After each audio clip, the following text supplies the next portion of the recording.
Sasha was a desperate girl from childhood. She was friends only with boys, climbing trees and fences. After school, not listening to any persuasions of her mother and father's prohibitions, Sasha packed her things and went to the city to enroll as a geologist. Her mother lamented that this is a man's profession, but the girl insisted on her own. She entered without problems. She liked her studies and gave it easily. But it so happened that in the third year, during one of the youth parties, she fell in love with a guy whom all her peers called Petrovich. Perhaps because he was older than everyone else. He went to school after serving in the army and was now graduating from the Institute of Forestry. But in general, his name was Sergei. He played the guitar, and all the girls couldn't take their eyes off him, but he chose her, Sasha. The romance spiraled quickly and impetuously. Sasha abandoned her studies, and when Sergei called her with him in the village, where he had to work for 3 years on assignment, she dropped everything and followed his favorite. Even her parents didn't inform about her decision. She didn't want to listen to their lectures. She decided that when she got settled in a new place, then she would tell her parents about her plans. Sasha of course realized that in the remote taiga they will be hard, but after all, with a sweetheart and heaven in a coven. But it didn't turn out that way. They were given an old house, blown by all winds. Sergei began to work as a gamekeeper, disappeared in the forest for weeks. He said that it was necessary to study everything, to understand everything and to put himself in front of the locals, so that they would respect him. For this purpose, he introduced himself with his patronymic, Petrovich. The villagers began to call him that. Sasha languished at home alone, like a bird in a captivity. She didn't need any friends. She couldn't get in touch with local girls, but she didn't need to. The only thing that was still very depressing was her unclear status. Sergei never proposed to her. She was neither his wife nor his fiancée. Sergei was angry when she talked about it, but when Sasha got pregnant, they still signed. A year after their move were born twins, Pasha and Natasha. But Sergei, somehow without much joy, met their appearance in the world. He disappeared more and more in the taiga. He repaired the hut at the camp, made some secret dugouts in different parts of his vast territory. He became angry and withdrawn. He didn't tell Sasha anything, but she could see that he had some problems.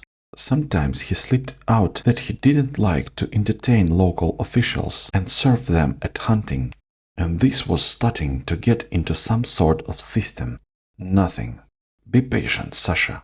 Soon I'll work for 3 years and we will live here forever, he reassured his wife. Not much left. Just a few months.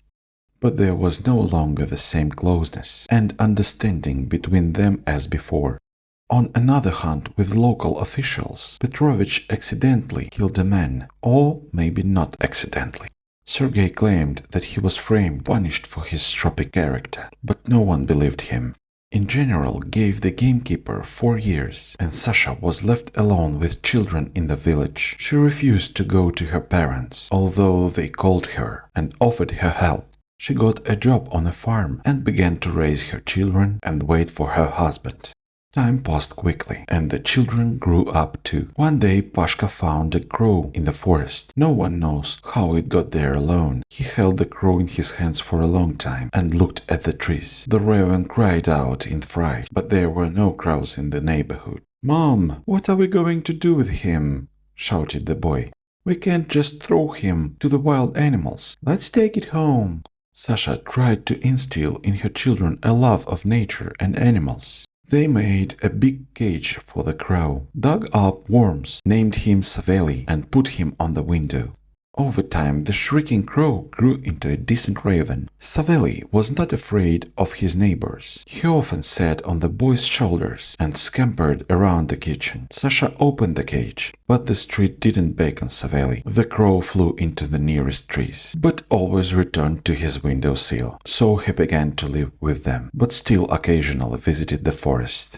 Sergei returned from the jail a completely different person. Prison had changed him completely. More and more often he began to raise his hand on his wife, occasionally God and children. Plus alcohol was doing its job. Petrovich became furious under its influence. Sasha stood up for the children. She fearlessly threw herself into battle. As then, in childhood, her fighter character hasn't gone anywhere. With her husband she had fights, because she defended herself, didn't want to be a submissive victim. But the man is still stronger. One day he locked his battered wife in the barn, and while she regained consciousness, he grabbed the children and dragged them into the woods. When Sasha woke up and struggled to get out of the barn, the house was empty. Even Savely's cage was empty. The raven was gone too. She realized that something bad had happened. But where to look for Sergei and the children? The taiga is huge, and he knows his territory inside and out. He has plenty of secluded places that no one can find. And Sasha would get lost there almost immediately, and it would be of no use. The woman didn't know what to do.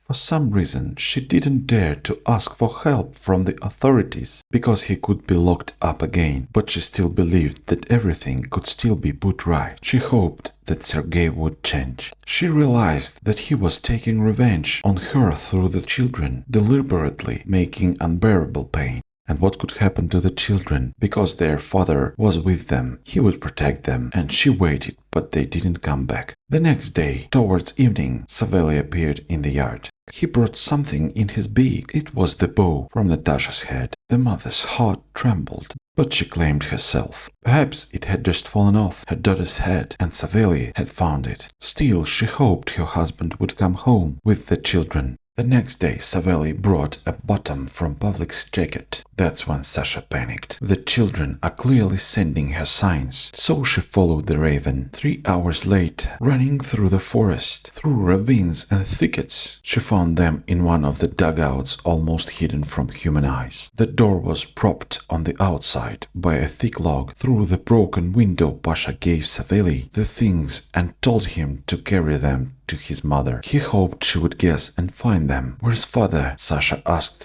when she released him from the captivity. "He went to get kindling to heat the stove, but he never came back." "Will we find him, Mom?" asked Pasha, but Sasha already understood everything. She would never see Sergei again, and it was true. His body was found a few days later in the river. Either he drowned himself or drowned accidentally. It was never clear. But if it had not been for the raven, who turned out to be very clever and smart, the children would have had a very hard time in that dugout. Sasha was even afraid to think about the most terrible thing. Dear viewers, if you liked this video, then give us a like and subscribe to our channel. See you later.